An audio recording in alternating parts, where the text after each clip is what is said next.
Hello everyone. So Zaggle prepaid के Q2 के result आए हैं। कॉन कॉल भी हुआ है कंपनी का, तो उनके नंबर्स, आगे का आउटलुक कैसा लग रहा है, मैनेजमेंट की कमेंट्री कैसी है, ओवरऑल डील वैल्यूएशन वगैरह सारी चीजें डिस्कस करेंगे। सो जैगल का बिजनेस मॉडल हमने लास्ट क्वार्टर में डिटेल में समझा था, बट फिर भी एक बार शॉर्ट में उसको अगर हम दोबारा से डिस्कस करें, क्योंकि इनका वैसे तो बिजनेस मॉडल बहुत सिंपल है। कंपनी कॉर्पोरेट एक्सपेंस का मतलब एक्सपेंस मैनेजमेंट का काम करती है कॉर्पोरेट्स के लिए, B2B का बिजनेस मॉडल है। लेकिन इनके जो अलग अलग प्लेटफॉर्म्स हैं, अलग अलग सॉल्यूशंस हैं, उनकी रेवेन्यू अकाउंटिंग थोड़ी सी डिफरेंट है। तो कई बार जब आप इनका कॉन कॉल सुनोगे और इनके पीपीटी में इनका वो रेवेन्यू के सेगमेंट देखोगे तो थोड़ा सा वो कंफ्यूज कर सकता है। इसीलिए उस पर्पज से एक बार इसको अच्छे से समझ लेते हैं। सो इनके तीन सेगमेंट्स हैं रेवेन्यू अकाउंटिंग के। पहला है इनका सॉफ्टवेयर फीस का। सॉफ्टवेयर फीस में कंपनी क्या करती है, क्योंकि ये एक्सपेंस मैनेजमेंट का काम करती है, प्लेटफॉर्म वगैरह ये प्रोवाइड करते हैं। तो इनका सबसे पहला प्लेटफॉर्म है सेव।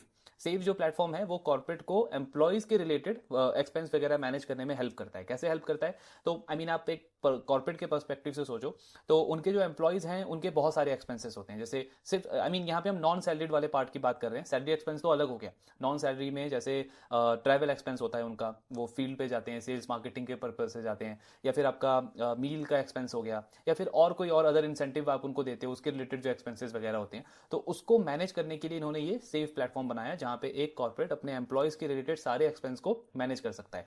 जनरली क्या होता है कि जो एम्प्लॉय है, मान लो वो किसी टूर पे गया है, कंपनी के किसी टूर पे गया है, सेल्स के टूर पे गया है, एंड उसमें वो उसका जितना भी एक्सपेंस हो रहा है ना, वो उसका एंड ऑफ द वीक या फिर एंड ऑफ द मंथ में वाउचर वगैरह फाइल करता है। फिर उसमें जो भी वो हेड ऑफ डिपार्टमेंट है उसको वो देखता है, वेरीफाई करता है, कुछ उसको क्वेरीज होती है तो उससे वो पूछता है उस एम्प्लॉय से, और उसके बाद जाके वो उसका रीइंबर्स का पूरा प्रोसेस होता है। मतलब आप पूरा प्रोसेस देखो तो काफी लंबा जाता है, टीडीएस प्रोसेस है, और एक तरीके से आपकी प्रोडक्टिविटी भी तो वेस्ट हो रही है ना। मतलब 2-3 दिन आपका ये सारा डिपार्टमेंट जो है वो मिलकर कर क्या रहा है, बेसिकली एक वाउचर को रीइंबर्स कर रहे हैं वो, उसमें आपका सारा ये टाइम वेस्ट हो रहा है। तो उसको मैनेज करने के लिए, उसको सुपर फास्ट करने के लिए इन्होंने ये प्लेटफॉर्म बनाया है सेव।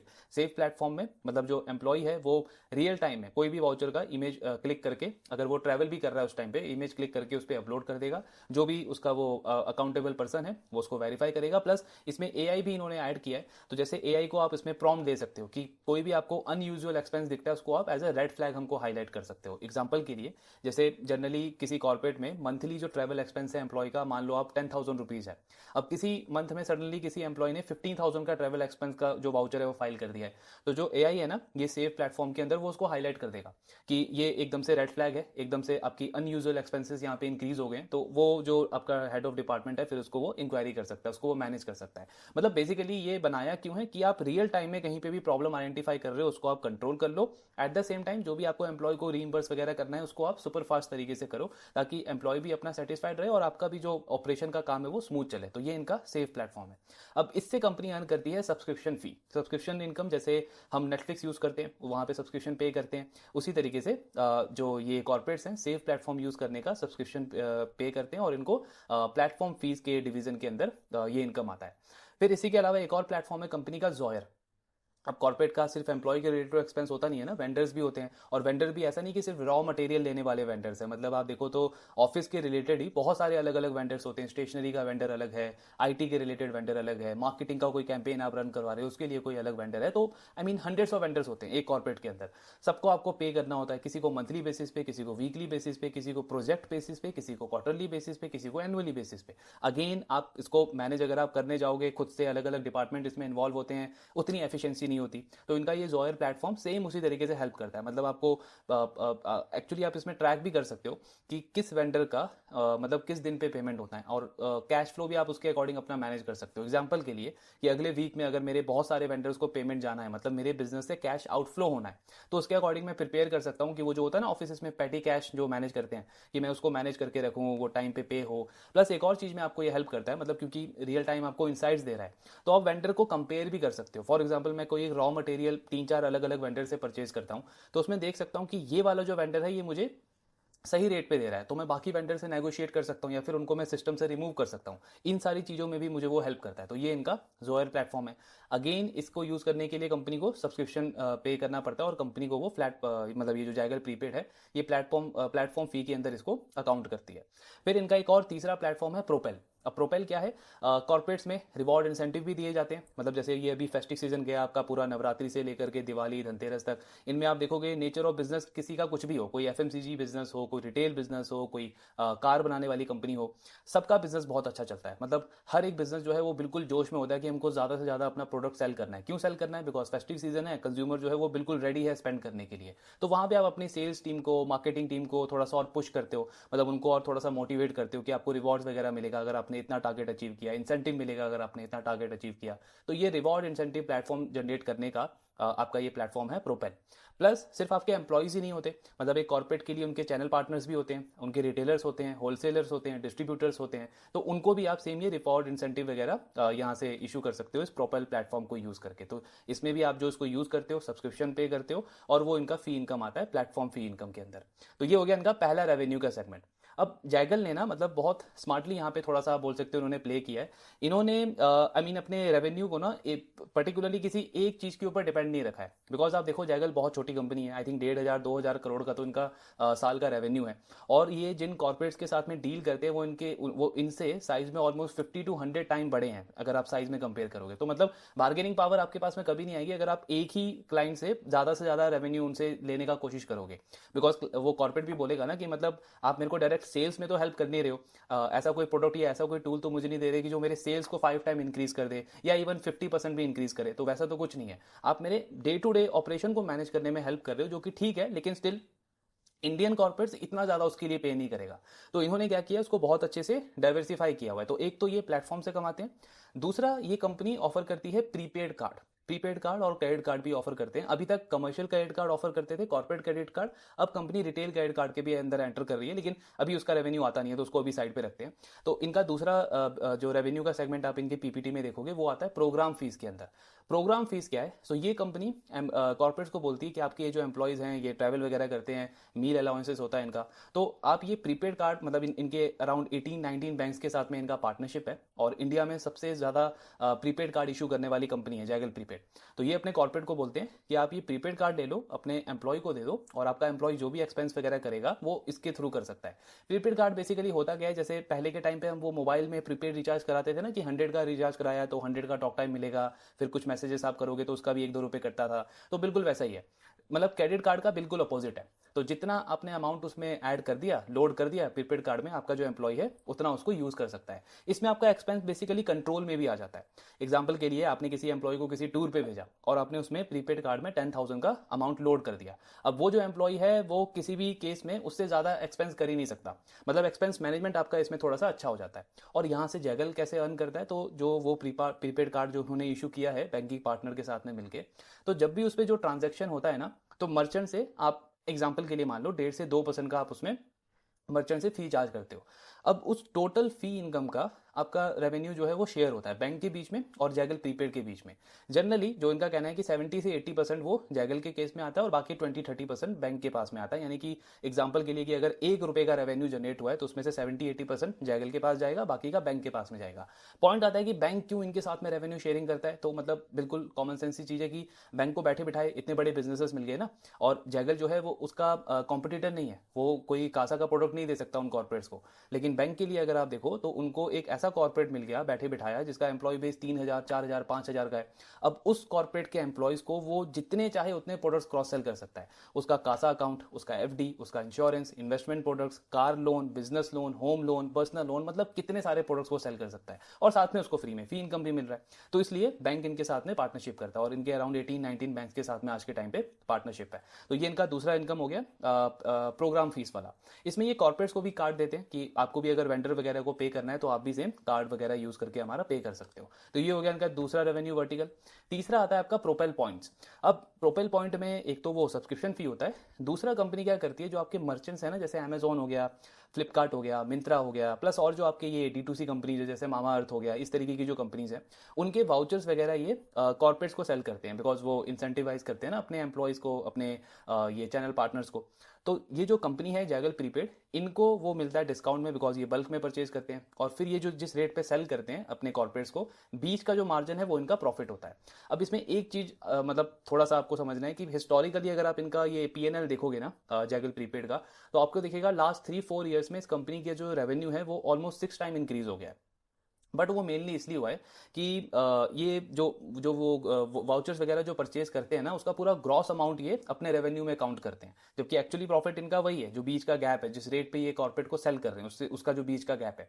तो ये सेम वैसा ही है जैसे हमने जिनका लॉजिस्टिक के केस में वो डिस्कस किया ना, सुपर लोड वाला बिजनेस, कि जब वो एक ब्रोकरेज की डील कराते हैं, एक वो लॉजिस्टिक की डील कराते हैं, उसका पूरा ट्रांजेक्शन वैल्यू वो रेवेन्यू में काउंट करते हैं, जो उनका ग्रॉस रेवेन्यू आता है। तो सेम इनका भी वैसा ही है, मेन रेवेन्यू मेन प्रॉफिट इनका वही है जो ये बीच में मार्जिन अर्न करते हैं कॉर्पोरेट और मर्चेंट्स के बीच में। तो ये इनका प्रोपेल पॉइंट वाला मॉडल है। तो ये इनके 3 रेवेन्यू सेगमेंट है। मतलब आप देखोगे तो एक तो ये सब्सक्रिप्शन से कमाते हैं, दूसरा ये फी इनकम से कमाते हैं, कार्ड जहां जहां पे यूज होता है आपका, और तीसरा है आपका वाउचर्स और इंसेंटिव जहां पे ये कंपनी मर्चेंट से थ्रू अर्न करती है। तो ये 3 इनके मेन रेवेन्यू प्लेटफॉर्म है। नाउ अब इनके Q2 के रिजल्ट डिस्कस करते हैं कि परफॉर्मेंस इनकी सेकंड क्वार्टर में कैसी आई है। सो रेवेन्यू अगर हम देखें कंपनी का तो 42% से इंक्रीज हुआ है वाई लेवल पे।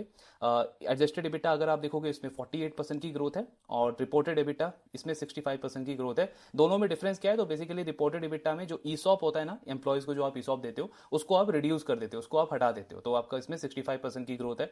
देन इनके जो ये की मेट्रिक्स हैं कि कस्टमर बेस किस रेट से ग्रो किया है, इसमें 14% का ग्रोथ है। मोर देन 3600 से ज़्यादा कंपनी के पास में कॉर्पोरेट्स हैं, क्लाइंट्स हैं। यूजर बेस कंपनी के पास में 3.5 मिलियन है, इसमें ग्रोथ है 16% की, एंड 3.5 मिलियन का यूजर बेस है। यही बेसिकली ये जो प्लेटफॉर्म बेस्ड बिजनेसेस होते हैं ना, इनको सबसे बड़ा एडवांटेज देता है कि एक बार आपका प्लेटफॉर्म सेट हो गया, यूजर बेस आपने बना लिया, अब एडिशनली आप जितने भी सर्विसेज आप उस पर ऑफर करोगे, जितने भी सॉल्यूशंस आप ऑफर करोगे, और जितने ज़्यादा यूजर्स उसको यूज़ करेंगे, आपका जो इंक्रीमेंटल रेवेन्यू है ना वो सीधे आपके प्रॉफिट में कन्वर्ट होता है। मतलब आपका जो मार्जिन्स हैं, जो प्रॉफिट है, उसका ग्रोथ बहुत ज़्यादा फास्ट हो जाता है जैसे एक बार आपका बिजनेस स्केलेबल मोड में आ जाता है, जो इस कंपनी का अभी आ चुका है धीरे धीरे। बिकॉज अब आप क्लाइंट बेस देखो, यूजर बेस देखो, ये काफ़ी बड़ा बन चुका है इस कंपनी के लिए।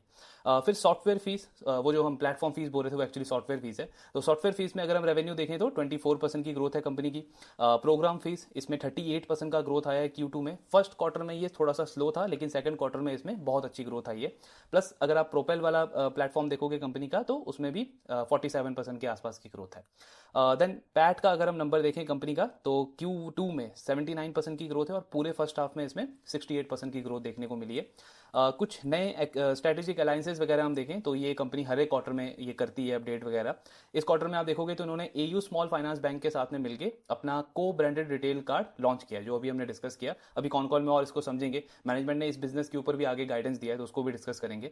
फिर IDFC फर्स्ट बैंक के साथ में इन्होंने पार्टनरशिप किया है कि IDFC फर्स्ट बैंक जो है वो अपने कॉर्पोरेट क्लाइंट्स को इनके जैगल के सॉल्यूशंस ऑफर करेगा। सिमिलरली जैगल जो है वो अपने कॉर्पोरेट क्लाइंट्स को IDFC फर्स्ट बैंक के जो फॉरेक्स सॉल्यूशंस है उनमें उनमें हेल्प करेगा। तो ऐसा सेम डील इन्होंने लास्ट क्वार्टर में आई थिंक वो जो GT है, ग्रैंड थॉर्टन, उसके साथ में भी किया था। देन इसके अलावा स्टैंडर्ड चार्टर्ड बैंक के साथ में कंपनी का पार्टनरशिप हुआ है, इससे पहले HSB के साथ में ऑलरेडी हो चुका है। मास्टर कार्ड के साथ में कंपनी का ये को ब्रांडेड कार्ड लॉन्च करने का एक पार्टनरशिप हुआ है। प्लस नए क्लाइंट्स कौन से ऑनबोर्ड करे हैं इन्होंने, तो SMC ग्लोबल सिक्योरिटीज हुआ, आपका मेगा सिटी गैस है, अदानी गैस है, अल्ट्राटेक सीमेंट है, सूर्योदय स्मॉल फाइनेंस बैंक है, DTDC एक्सप्रेस है, बिरला सॉफ्ट है। प्लस रिटेल में आप देखोगे तो V Mart retail, Godrej properties, तो बहुत सारे बड़े बड़े क्लाइंट्स को इन्होंने सेम इस क्वार्टर में भी ऑनबोर्ड किया है। ये आप हर एक क्वार्टर में देखोगे तो जो बहुत पॉपुलर कॉर्पोरेट्स है ना, उन कंपनीज को ये जो कंपनी है जैगल हर एक क्वार्टर में ऑनबोर्ड कर रही है। लास्ट क्वार्टर में टाटा कैपिटल था, वो वन इंश्योरेंस था, ट्रू कॉलर था। इस क्वार्टर में भी काफ़ी आपको पॉपुलर नाम इसमें दिखेंगे। देन ये ओवरऑल इनका मॉडल है। जैसे अलग अलग प्लेटफॉर्म ने डिस्कस किए, जैगल का सेव है, प्रोपेल है, जॉयर है, एक जेटिक्स करके भी इन्होंने नया प्लेटफॉर्म निकाला है, ये भी काफ़ी अच्छा है। अब इसमें कंपनी क्या करती है, AI के थ्रू ये जो इनके बाकी के प्लेटफॉर्म्स है ना, इसका डेटा कंसोलिडेट करके और बहुत अच्छी इंसाइट्स ये प्रोवाइड करता है। सो बेसिकली अगर आप देखो तो एक जो कॉर्पोरेट है उसके इतने सारे डिपार्टमेंट्स होते हैं, सबका हेड ऑफ डिपार्टमेंट होता है, और सबको मतलब रिस्पॉन्सिबिलिटी होती है कि अपने अपने डिपार्टमेंट का आपको पूरा एक्सपेंस वाला पार्ट, हर एक चीज़ अच्छे से मॉनिटर करना है, कंट्रोल करना है। अब ये जेटिक्स प्लेटफॉर्म क्या करता है, आपको पूरा डेटा ना सेग्रीगेट करके देता है। जैसे एग्जाम्पल के लिए मानो आपकी एक कॉर्पोरेट का CFO है, अब उसको देखना है कि मेरे 100 ऑफ ऑफिसेस हैं पूरे इंडिया के अंदर, और मुझे देखना है कि मेरे किस ऑफिस में ना ज़्यादा एक्सपेंस आ रहा है और किस स्पेसिफिक कैटेगरी से आ रहा है। जैसे एग्जांपल के लिए मान लो कि मैं उसमें सेग्रीगेट कर सकता हूं कि ट्रैवल के रिलेटेड जो एक्सपेंसेस हैं वो मेरे किस डिपार्टमेंट से ज्यादा आ रहा है और वो भी किस पर्टिकुलर लोकेशन से ज्यादा आ रहा है। अब मैं इसको रियल टाइम में जब ट्रैक करूंगा तब मैं उसको कंट्रोल कर सकता हूँ ना, मैं वहां पे एक्ट कर सकता हूँ, वो जो वहां पे रिस्पॉन्सिबल पर्सन है उसको इंक्वायरी कर सकता हूँ। सिमिलरली आप देखोगे तो मैं डिपार्टमेंट वाइज भी देख सकता हूँ कि ये जो एक्सपेंसेस है वो सेल्स डिपार्टमेंट से ज्यादा है, एचआर डिपार्टमेंट से ज्यादा है, फाइनेंस डिपार्टमेंट से ज्यादा है या आईटी डिपार्टमेंट से ज्यादा है, तो उसको भी मैं रियल टाइम में कंट्रोल कर सकता हूँ। बिकॉज ये सारी चीजें कॉर्पोरेट के लिए इतनी ज्यादा इंपॉर्टेंट इसीलिए हो जाती है क्योंकि आई मीन अगर आपने इसको जल्दी से, ये जो लूप होल है आपके बिजनेस में जो आपके कॉस्ट को बढ़ा रहा है, आपके मार्जिन को प्रेशर कर सकता है, और आपने आके कॉन कॉल में गाइडेंस दे दिया हुआ है ऑलरेडी कि अगले क्वार्टर में हम मार्जिन इंप्रूव करेंगे, लेकिन अगर आपने ये सारी चीजें आई मीन क्विकली इसको आइडेंटिफाई नहीं करा तो आपका बिजनेस कुछ क्वार्टर के लिए ना डीरेल हो सकता है जब तक आप इसको वापस से ट्रैक पे लाओगे। तो ये सारी चीजें आपको इन सबको मतलब स्पीड अप करने में हेल्प करता है। तो ये इन्होंने जेटेक्स प्लेटफॉर्म निकाला है, इसमें भी कंपनी से सब्सक्रिप्शन फी चार्ज करती है। तो ये ओवरऑल इनका रेवेन्यू है, अच्छे नंबर्स इन्होंने रिपोर्ट करे हैं, रिजल्ट ओवरऑल अच्छा है काफी। नाउ आप कॉन कॉल डिस्कस करते हैं एंड मैनेजमेंट ने कैसा आउटलुक दिया है उसको समझते हैं। एक तो इनका भी कैश फ्लो नेगेटिव है फर्स्ट हाफ में, और ये आपको हर उस बिजनेस के साथ में दिखेगा। बहुत कॉमन चीज है ये, जो बिजनेस 40, 45, 30, 35% से ग्रो कर रहा होगा और आगे का आउटलुक भी जिनका अच्छा होगा, कैश फ्लो उनका आपको नेगेटिव ही दिखेगा। अभी हमने केन्स के लिए डिस्कस किया, सिरमा के साथ में डिस्कस किया, स्काई गोल्ड के साथ में काफी टाइम से ये इशू है। मतलब आपको इनकंसिस्टेंसी दिखेगी उनके कैश फ्लो में, क्योंकि उनका आधे से ज्यादा जो कैश है ना वो बिजनेस का सेल्स जनरेट करने में ही चला जाता है, क्लाइंट को एक्वायर करने में ही चला जाता है। जैगल भी लगभग उसी कैटेगरी में है, लेकिन अभी इन्होंने आउटलुक दिया है कि जो सेकंड हाफ है हमारा वो कैश फ्लो हमारा लगभग न्यूट्रल हो जाएगा एंड देन FY27 में हमारा कैश फ्लो पॉजिटिव हो जाएगा। तो ये एक तरीके का इन्होंने अच्छा गाइडेंस दिया FY27 के पर्सपेक्टिव से। अभी क्यों नेगेटिव है, तो आई मीन ये जो फेस्टिव सीजन इनका गया है उसमें कंपनी कह रही है कि हमको हमारे कॉर्पोरेट्स को ना सपोर्ट करना पड़ता है, हमारे क्लाइंट्स को सपोर्ट करना पड़ता है। इसको आप इस तरीके से समझो, जैसे स्काई गोल्ड को हम बहुत बार डिस्कस कर चुके हैं कि जब भी ये दिवाली वाला पीरियड आता है, फेस्टिव पीरियड, या फिर आपका अक्षय तृतीया का पीरियड आता है, या फिर कोई ऐसा फेस होता है जहां पे गोल्ड के प्राइसेस सडनली बहुत बढ़ गए होते हैं, तो स्काई गोल्ड को ना अपने क्लाइंट्स को, अपने कॉर्पोरेट क्लाइंट्स को थोड़ा सा एक्सटेंशन देना पड़ता है, क्रेडिट पीरियड थोड़ा सा एक्सटेंड करना पड़ता है। सिमिलरली इस कंपनी को भी, जैगल प्रीपेड को भी, जैसे अभी फेस्टिव सीजन गया है, हर एक कंपनी पूरा जोर लगाती है अपने सेल्स को बढ़ाने पे, मार्केटिंग को बढ़ाने पे, एम्प्लॉय को मोटिवेट करती है, चैनल पार्टनर्स को ज्यादा इंसेंटिव करती है। तो आपका वो जो प्रीपेड कार्ड है या फिर आपका वो रिवॉर्ड इंसेंटिव वगैरह है उसमें कंपनी को पेमेंट अभी आया नहीं है, इसलिए इनके रिसीवेबल्स वगैरह थोड़े से इंक्रीज हो गए हैं। और मैनेजमेंट ने क्लियरली बोला है कि हमारे इन क्लाइंट्स के साथ में हमारा बहुत लंबा रिलेशनशिप है, और आई मीन अभी उतना ज़्यादा हम इनसे रेवेन्यू जनरेट नहीं कर पा रहे हैं जितना हम मैक्सिमम पोटेंशियल है।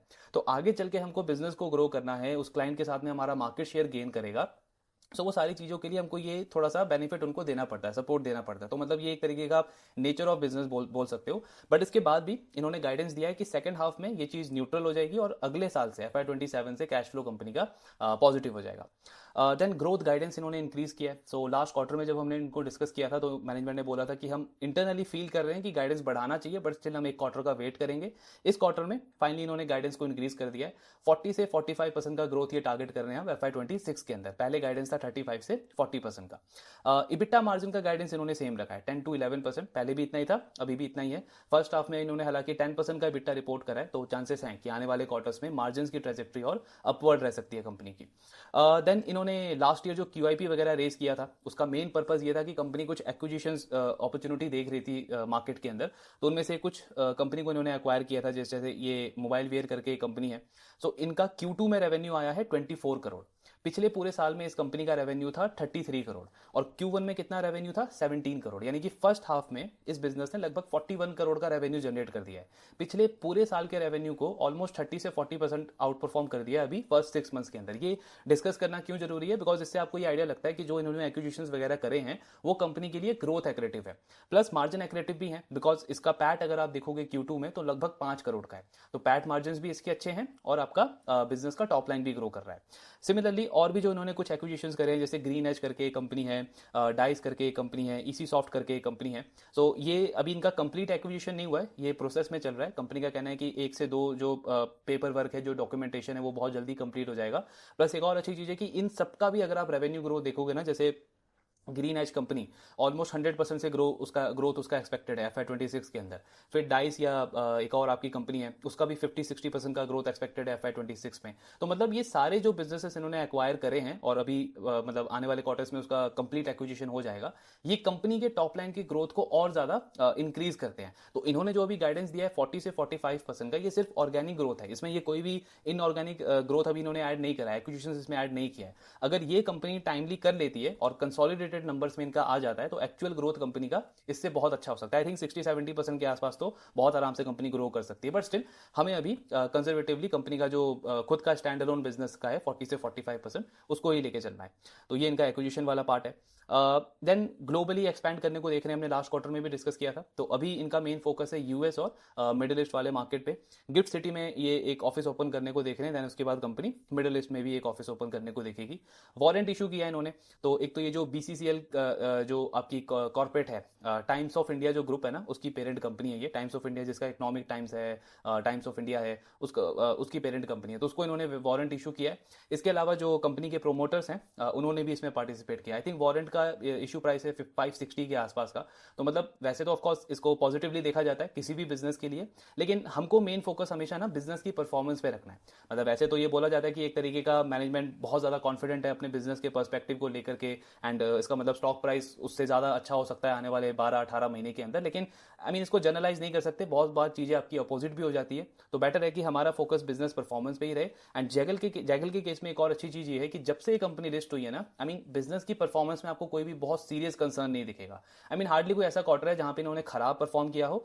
अदरवाइज मोस्टली अपने गाइडेंस को बहुत कंजर्वेटिव रखते हुए ये आउट परफॉर्म करते हैं।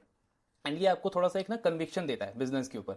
हाँ, वैल्यूएशन जरूर एक बीच में कंसर्न आया था, जो लास्ट ईयर कंपनी का स्टॉक प्राइस ऑलमोस्ट 600 चला गया था। लेकिन अभी आप देखोगे तो ऑलमोस्ट 370-380 का प्राइस है। मतलब अच्छा खासा करेक्शन हमने देख लिया स्टॉक के वैल्यूएशन के अंदर भी, और उसके साथ में बिजनेस के जो ग्रोथ आउटलुक है वो भी काफी अच्छी लग रही है। तो ओवरऑल आप इसको मतलब एज एक पॉजिटिव ही देख सकते हैं बिजनेस के पर्सपेक्टिव से। देन रिटेल क्रेडिट कार्ड जो इन्होंने अपना बिजनेस लॉन्च किया है, एक तो रियो मनी कंपनी इन्होंने एक्वायर करी थी, जिसका येस बैंक के साथ में ऑलरेडी क्रेडिट कार्ड लॉन्च किया हुआ है उन्होंने, और दूसरा अभी AU बैंक के साथ में ये कंपनी खुद अपना एक क्रेडिट कार्ड लॉन्च कर रही है। इनका कहना है नेक्स्ट 5 ईयर्स के अंदर ना हमारा ये जो रिटेल क्रेडिट कार्ड वाला बिजनेस है ये 500 से 600 करोड़ का रेवेन्यू जनरेट कर सकता है। ये क्यूमुलेटिव नहीं है, मतलब ऐसा नहीं कि हर साल 100-200 करोड़ आएगा। जो एंड ऑफ FY29 या FY2030 होगा, 5 से 6 ईयर्स का इन्होंने आउटलुक दिया है, तो उसमें इस रिटेल बिजनेस का जो टॉप लाइन है वो 500 से 600 करोड़ होगा, और इबिट्टा होगा 50 से 60 करोड़, यानी कि सेम आपका ये 10% का इबिट्टा मार्जिन होगा इसमें। तो ये आपका एक नया बिजनेस खड़ा हो जाएगा आपके अगले 5 साल के अंदर, एग्जिस्टिंग बिजनेस के अलावा, जो आपका 500 से 600 करोड़ का रेवेन्यू जनरेट करेगा। अच्छी चीज क्या है कि एक तरीके से मार्जिन मतलब एक्रेटिव तो नहीं है, लेकिन करंट मार्जिन को ही मैच करेगा ये। अभी इनके मार्जिन 10% है, इस बिजनेस के भी मार्जिन कंपनी 10% एक्सपेक्ट कर रहा है। हालांकि करंट बिजनेस के मार्जिन और इंप्रूव होने के चांसेस हैं अगले 1-2-3 साल के अंदर, तो वो देखना होगा कि इस बिजनेस के मार्जिन भी आगे इंप्रूव होने का स्कोप है नहीं है, वो आगे आने वाले कॉल्स में पता चलेगा। लेकिन एटलीस्ट इसका रेवेन्यू आउटलुक कंपनी काफी अच्छा एक्सपेक्ट कर रही है। देन इसके बाद कंपनी का क्रॉस सेलिंग रेशियो अगर आप देखोगे तो जब इनका IPO आया था तब 16% था, अभी 21% हो गया है। लेकिन ये भी ट्रू पिक्चर रिफ्लेक्ट नहीं कर रहा, बिकॉज मैनेजमेंट का कहना है कि क्रॉस सेल में ना हम उन्हीं को काउंट करते हैं जो कॉर्पोरेट एक सर्विस से हमारा मल्टीपल सर्विस लेता है आगे चल के। लेकिन जो मतलब किसी क्लाइंट ने मान लो 2 सर्विस लिया हुआ है ऑलरेडी, अब वो 3 सर्विसेज ले रहा है, 4 सर्विसेज ले रहा है, तो उसको हम क्रॉस सेल में काउंट नहीं करते। तो इसलिए ये एग्जैक्ट सही पिक्चर नहीं दिखाता है। बट स्टिल ओवरऑल अगर आप डायरेक्शन देखोगे क्रॉस सेल का, तो वो ईयर आफ्टर ईयर इंप्रूव हो रहा है। प्लस इनका ये भी कहना है कि आज के टाइम पे हम जो भी नए क्लाइंट्स ऑनबोर्ड करते हैं ना, वो मेजरली बहुत सारे ऐसे क्लाइंट्स हैं जो 2 या 3 services as a bundle purchase करते हैं हमसे। तो मतलब एक्सेप्टेंस रेशियो जो है हमारे प्रोडक्ट्स का, सॉल्यूशंस का, वो इंक्रीज होता जा रहा है। तो ये चीज काफी अच्छी है। देन जो हमने इनका प्रोग्राम फीस में ग्रोथ देखा, तो कंपनी का कहना है कि Q1 में वो स्लो इसीलिए था बिकॉज एक तो आपका ट्रेड वॉर चल रहा था, अनसर्टेनिटी ज्यादा थी कॉर्पोरेट्स के अंदर, दूसरा इंडिया पाकिस्तान का टेंशन भी हुआ था बीच में। तो सेकंड क्वार्टर में उसमें बहुत अच्छी ग्रोथ देखने को मिली है। एक तो उसका यूजर बेस काफी डाइवर्सिफाइड होता जा रहा है, मतलब सिर्फ अब एम्प्लॉय उसके ट्रैवल के लिए यूज नहीं कर रहे हैं, और भी बहुत सारे अदर पर्पज के लिए हमारा कार्ड यूज हो रहा है। कई जगह ऐसा भी होता है जैसे जो इंसेंटिव वगैरह मिलता है, रिवॉर्ड वगैरह मिलता है एम्प्लॉय को, वो मतलब कार्ड में एक तरीके से आप अमाउंट लोड कर देते हो, और एम्प्लॉय उसको अपने जो भी उसका रिक्वायरमेंट है उसके अकॉर्डिंग उसको शॉपिंग वगैरह कर लेता है, तो वो भी इनको फी इनकम में आता है। तो इसकी यूज केसेस बढ़ते जा रहे हैं, जिससे कंपनी को प्रोग्राम फीस में अच्छी ग्रोथ मिल रही है। प्लस मैनेजमेंट का कहना है कि आने वाले क्वार्टर्स में इसमें और अच्छी ग्रोथ हम एक्सपेक्ट कर रहे हैं। देन कैश फ्लो का सेम इन्होंने वही रीजन दिया है कि फेस्टिव सीजन जो आपका चल रहा था, दिवाली, दशहरा, नवरात्रा, इसमें हमको हमारे कॉर्पोरेट को सपोर्ट करना पड़ता है। इसी वजह से हमारे ट्रेड रिसीवेबल्स इंक्रीज हो गए, बट आगे चल के ये नॉर्मलाइज हो जाएगा। देन इनकी बैलेंस शीट में एक आपको इंटेंजिबल एसेट दिखेगा, काफी बड़ा अमाउंट का इंटेंजिबल एसेट है। अब इसमें क्या है ना, कंपनी का मैन पावर और एआई असिस्टेंट का कॉस्ट इसमें इंक्लूडेड है। सो कंपनी क्या कर रही है, मतलब एक अपना एआई प्रोडक्ट ये डेवलप कर रहे हैं जो ग्लोबली ये स्केल कर पाए। अब उसको क्रिएट करने के लिए जो मैन पावर कॉस्ट लग रही है ना, वो भी कंपनी इंटेंजिबल एसेट में उसको अभी शो कर रही है, बिकॉज अकाउंटिंग में ऐसा है। अगर आप ऐसा कोई प्रोडक्ट बना रहे हो एआई रिलेटेड, या ऐसा कोई भी आप सॉफ्टवेयर डेवलप कर रहे हो जो आपके बिजनेस को आगे हेल्प करेगा, आपके बिजनेस के रेवेन्यू को ग्रो करने में हेल्प करेगा, एक तरीके से एसेट है, तो उसके रिलेटेड जो मैन पावर आपकी यूज हो रही है ना, उसका एक पार्ट अपना आप ये इंटेंजिबल एसेट में रिपोर्ट कर सकते हो। तो कंपनी कह रही है इसीलिए वो अमाउंट आपको अभी थोड़ा सा बड़ा दिख रहा है। ये इनका कहना है कि नेक्स्ट 1 ईयर तक और रहेगा, बट उसके बाद नेक्स्ट 3 to 5 ईयर्स में कंपनी इसको डेप्रिशिएट कर देगी, तो इसका ये भी नॉर्मलाइज हो जाएगा आपका आने वाले टाइम में। मार्केटिंग एक्सपेंसेस इनके इंक्रीज हुए हैं। अभी रिसेंटली वो जो सीएसके चेन्नई सुपर किंग के लिए जो ओपनिंग करते थे आयुष मात्रे, उनको इन्होंने as a brand ambassador on board किया है। सो उनका कहना है कि क्योंकि हमने अपना रिटेल क्रेडिट कार्ड का बिजनेस लॉन्च किया है, तो हमारा मार्केटिंग एक्सपेंस थोड़ा सा एलिवेटेड रहेगा आने वाले टाइम में। बट ओवरऑल मार्जिन पे मतलब ज्यादा इंपैक्ट नहीं पड़ेगा, मार्जिन का प्रोफाइल तो इन्होंने सेम मेंटेन रखा है। प्लस जैसे हमने लास्ट क्वार्टर में डिस्कस किया था कि नेक्स्ट 4 से 5 ईयर्स के अंदर ये कंपनी अपना इबिटा मार्जिन 14 से 15% एक्सपेक्ट कर रही है। अभी है 10%, मतलब इस साल का गाइडेंस है 10 to 11%, यानी कि हर एक साल में कंपनी का on an average 100 basis point का इंप्रूवमेंट आएगा इबिटा मार्जिन के अंदर। और सेम अगर आप बहुत कंजर्वेटिव एस्टिमेट लेके चलोगे ना, जैसे हमने लास्ट क्वार्टर में भी डिस्कस किया था कि वैसे तो इनका ऑर्गेनिक बिजनेस ही बहुत आराम से 30 से 35% ग्रो कर सकता है। कंपनी का कुछ टाइम पहले एक गाइडेंस भी आया था कि नेक्स्ट 5 ईयर्स के अंदर हम 40% का ग्रोथ का टारगेट कर रहे हैं। लेकिन अगर हम बहुत कंजर्वेटिव एस्टिमेट ले और सिर्फ 25% का भी ग्रोथ का अगर अज्यूम करते हैं ना इस बिजनेस का अगले 3 साल के लिए, यानी कि 3 साल में रेवेन्यू आपका डबल होता है। FY25 में 1300 करोड़ था, FY28 में आपका अराउंड 2600 करोड़ होगा। इबिट्टा आपका अभी 9% का था FY25 में, अगर ये 12% का इबिट्टा भी जाता है FY28 में, तो आपका जो ऑपरेटिंग प्रॉफिट है वो अराउंड 315 करोड़ का होता है अगले 3 साल के अंदर। लास्ट ईयर कितना था, 115 करोड़। तो मतलब 3x ग्रोथ ऑलमोस्ट हो जाती है आपकी सिर्फ ऑपरेटिंग इबिट्टा के अंदर। पैट आपका बहुत आराम से 3 से 4x हो सकता है अगले 3 साल में। तो मतलब ये हम क्या देख रहे हैं कि कंपनी की अर्निंग ग्रोथ की जो विजिबिलिटी है वो बहुत स्ट्रांग है। अगर हम बहुत कंजर्वेटिव एस्टिमेट भी लेते हैं, सिर्फ 25% का ग्रोथ हम यहाँ पे अज्यूम करें, मैनेजमेंट खुद 30, 35, 40% का गाइडेंस दे रहा है, तो मतलब उसके बेसिस पे भी आप देखो तो अर्निंग ग्रोथ की विजिबिलिटी काफी स्ट्रांग लगती है इस बिजनेस की। इसीलिए ओवरऑल आउटलुक देखो या ओवरऑल आप डील वगैरह देखोगे तो बहुत बहुत ज्यादा लुक्रेटिव लगता है। बाकी इनका कैश वगैरह और भी पड़ा है इनके पास 450 करोड़ के आसपास। तो जैसे उन्होंने वो QIP रेस किया था एक्विजिशंस के लिए, कुछ किए हैं कुछ पेंडिंग है। मैनेजमेंट कह रहा है कि अभी 2 से 3 एक्विजिशंस हम और प्लान कर रहे हैं। एक तो उसमें देख रहे हैं कि जो हमारे एग्जिस्टिंग प्रोडक्ट पोर्टफोलियो को और एक्सपैंड करे, जिस प्रोडक्ट में जिस सेगमेंट में जो टैम है ओवरऑल टोटल एड्रेसेबल मार्केट वो काफी बड़ा हो। Plus specifically company fleet management के रिलेटेड अपना एक नया एक्विजिशन आइडेंटिफाई कर रही है। ये जो फ्लीट मैनेजमेंट की सर्विसेज इन्होंने लॉन्च करी है ना अभी रिसेंटली इस क्वार्टर में, जैसे इन्होंने अदानी गैस को ऑनबोर्ड किया, महानगर गैस को इन्होंने ऑनबोर्ड किया, वो उसी के अंडर किया, उसी प्रोग्राम के अंडर किया है। इसको लेकर के मैनेजमेंट बहुत ज्यादा बुलिश है। मतलब इनका कहना है कि जैसे आप ये OMC को देखते हो ना, ऑयल मार्केटिंग कंपनी जितनी भी है, इनका अगर आप टर्नओवर देखो बहुत हाई बेस का टर्नओवर है, और मेन जो इनका एक्सपेंस है वो फ्लीट मैनेजमेंट के अंदर ही जाता है। मतलब डेली हंड्रेड्स ऑफ ट्रक्स इनके उसमें जाते हैं, उनको मैनेज करना, उनको day to day operation handle करना बहुत ज्यादा टीडियस जॉब होता है। तो उसमें जैसे इनके ये जो एक्सपेंस मैनेजमेंट के रिलेटेड जितने भी प्लेटफॉर्म्स हैं, जैसे ये कार्ड वगैरह देते हैं, तो ड्राइवर को कहीं पे भी फ्यूल डलवाना है, कोई भी जो ड्राइवर का एक्सपेंस होता है वो कार्ड के थ्रू कर सकता है। जो इनके पार्टनर वो आपके वो जो फ्यूल पंप है उसी पे आपको तेल डलवाना है, ऑयल वगैरह फ्यूल करवाना है, मतलब एक तरीके से आप एक्सपेंस को अच्छे से कंट्रोल कर सकते हो। प्लस मतलब ये जो डैशबोर्ड वगैरह है उससे आप वो जितने भी आपके ट्रक्स हैं, 50 ट्रक्स हैं, 100 ट्रक्स हैं, उसको आप एक जगह पे अच्छे से मैनेज कर सकते हो, ट्रैक कर सकते हो, थोड़ा थोड़ा जैसे जिनका सर्विसेज ऑफर करता है। तो कंपनी कह रही है ये हमारे लिए ना आगे चल के बहुत बड़ा रेवेन्यू ड्राइवर हो सकता है, बहुत बड़ा ग्रोथ वर्टिकल हो सकता है। अभी जस्ट इनका कहना है ये सेगमेंट स्टार्ट ही हुआ है, और मतलब जितना ज्यादा आई मीन जितनी भी कंपनीज आप देखो कितना बड़ा रेवेन्यू बेस है इनका, अगर 1 से 2% भी जैगल ने इस मार्केट के अंदर पेनिट्रेट किया तो ये के लिए एक बहुत बड़ा ग्रोथ वर्टिकल हो सकता है। तो इस पे कंपनी काफी ज्यादा बुलिश है। अभी इन्होंने एग्जैक्ट नंबर इस पे गाइड नहीं किया है, लेकिन मैनेजमेंट का कहना है कि ये हमारे लिए एक बहुत फोकस एरिया है, और अगर 1-2 एक्विजिशन इसके रिलेटेड और मिलती है कंपनी को तो उसको ये मतलब उस एक्विजिशन को ये टारगेट करेंगे।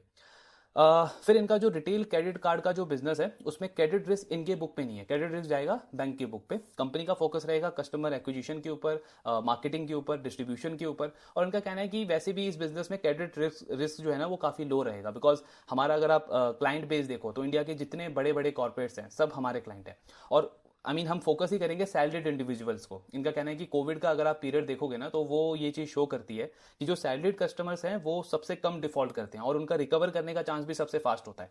तो इसलिए हमारा फोकस उन पर रहेगा। तो क्रेडिट रिस्क वैसे ही बहुत कम हो जाएगा और जो क्रेडिट रिस्क होगा भी वो बैंक उसको बियर करेगा। कंपनी उससे मतलब रेवेन्यू शेयरिंग करेगी, फी इनकम एक तरीके का, कि आप कस्टमर को लेकर के आ रहे हो, ऑन बोर्डिंग फीस हो गया आपका, वो सारी इनकम जो है वो जैगल का रहेगा।